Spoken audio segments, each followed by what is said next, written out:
Before the world knew his face, Johnny Depp knew only the hum of amplifier static and the hunger for a stage. Music was his first love.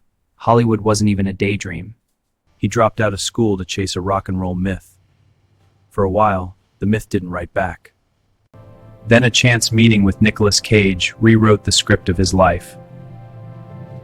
His first film role, a teenage victim in a horror movie, he was terrified, but something behind his eyes refused to die. He got eaten by a bed. It was ridiculous, but he played it like a requiem. Then 21 Jump Street happened. Overnight, he was a teen idol, posters on every wall, and he hated every second of it. He was told to smile, to be pretty, to sell tickets. He wanted to smash every camera. So he walked away from the machine at its peak. They called him crazy. He bought a farm, retreated into silence, and waited for the noise to die down. Then a phone call came, from a strange man named Tim Burton. Tim said, "I have this boy, built by an inventor, hands made of scissors, no dialogue, only eyes." Johnny said, "When do we start?" He didn't play Edward, he became him. He spoke an entire language without a single line. The world finally shut up and watched. And for a moment, the lonely boy from Kentucky found love in the arms of America's sweetheart. But fairy tales end. The engagement broke. He tattooed Winona forever, then became Wino forever. He retreated into weirder roles, a silent clown, a mentally ill artist, box office poison, and he didn't care. Then he played the worst director of all time, with a heart of gold, and proved that failure's just a beginning. He played a small-town nobody, a brother to a young Leonardo DiCaprio, and he disappeared so completely you forgot you were watching a star. He went deep undercover with the mob. So deep, the real mobsters didn't know he was an actor. Then he exploded, Hunter S. Thompson's mad prophet, a hurricane of drugs, paranoia, and pure id. Critics said he was impossible, too strange, too unpredictable. He took that as a compliment.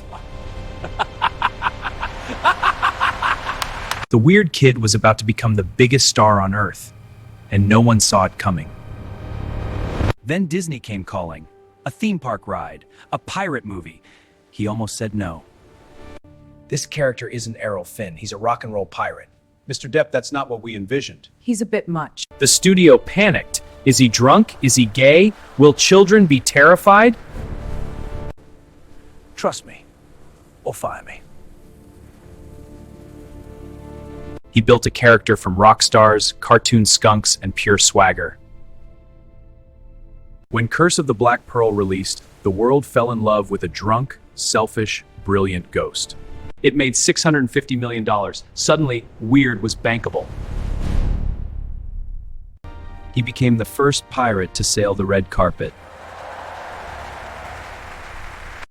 A generation wanted to be him. Not the hero, the lovable disaster. 3 nominations in 4 years, an unprecedented run for a character actor trapped in a movie star's body. Then he took another risk, Wonka, not the Gene Wilder version, a damaged, traumatized recluse. Parents were confused, children were scared, and it made over $470 million. Oh, what's that? The Mad Hatter, another Burton creation, another $1 billion. He was untouchable. He built a kingdom of outcasts, and the world couldn't get enough. Even playing a real gangster, he found the poetry, the melancholy. He could play a wolf in 3 minutes and steal the entire musical. Then came Tonto, a Native American sidekick, a dead bird on his head, the first crack in the armor. The critics sharpened their knives. Too weird, they said again. Finally. He doubled down. Mordecai, an art dealer with a mustache. It bombed harder. The magic was fading, the public was tired, and Johnny was running out of masks. I'm not a machine! I need time! We don't have time. The schedule is set. This is chaos! I'm done!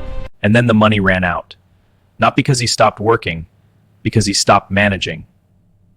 The man who had everything was losing it all. And the worst was yet to come. Then the marriage, the chaos, and the war.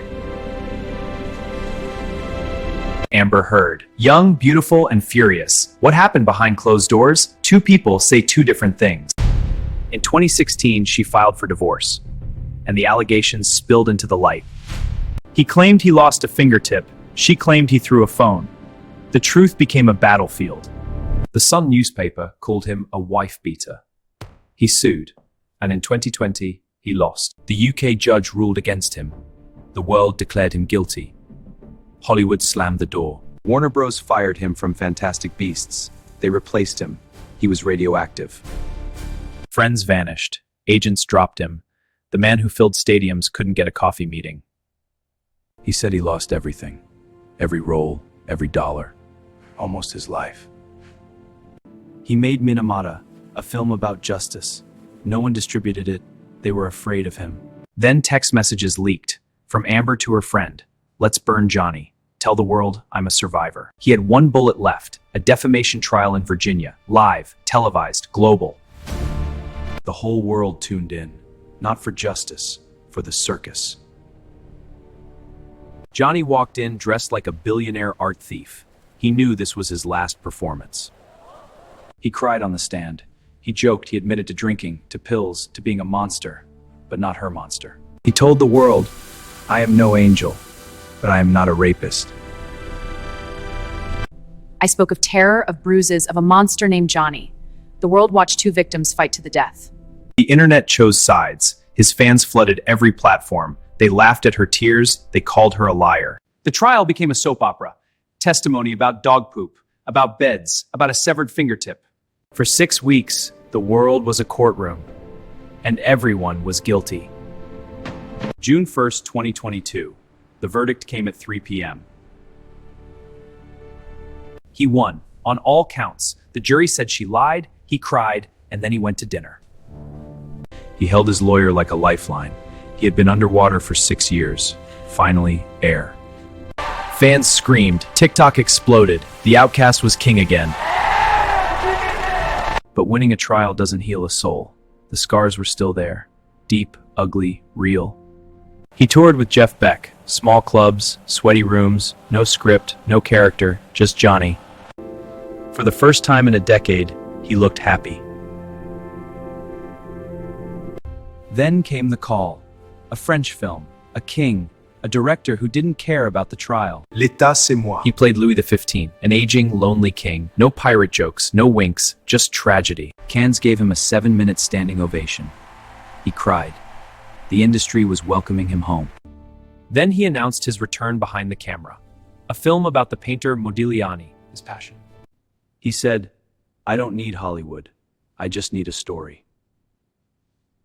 Al Pacino signed on. The legends still believed in him. Dior stood by him. They made him the face of Sauvage. The world bought it. $20 million a year. The fans never left. They had his face on their skin. They had waited. And in secret, he still showed up, as Jack, for sick kids. No press, just him. Ah, the pleasure be all mine. The offers flooded back. Every studio that fired him wanted him back. He chose the hard road. Independent, artistic, personal. The narrative had flipped. From monster to martyr. From pariah to phoenix. His children never left. Lily Rose told the world, he is the kindest man I know. He learned that fame is a ghost, and the only thing real is the work. He will never be the Johnny of 2003 again. That man is gone. The comeback isn't about money. It's about survival. Europe embraced him. America is learning to again, slowly. Rumors swirl of Captain Jack's return. Disney needs him now. But does he need them? I can't believe we pulled that off, right? With this budget, it's a miracle. He seems more alive on a $5 million film than a $200 million. The future is unwritten. And for the first time, he's not playing a character. He's just playing it from teen idol to pariah to legend. The only constant, he never stopped creating.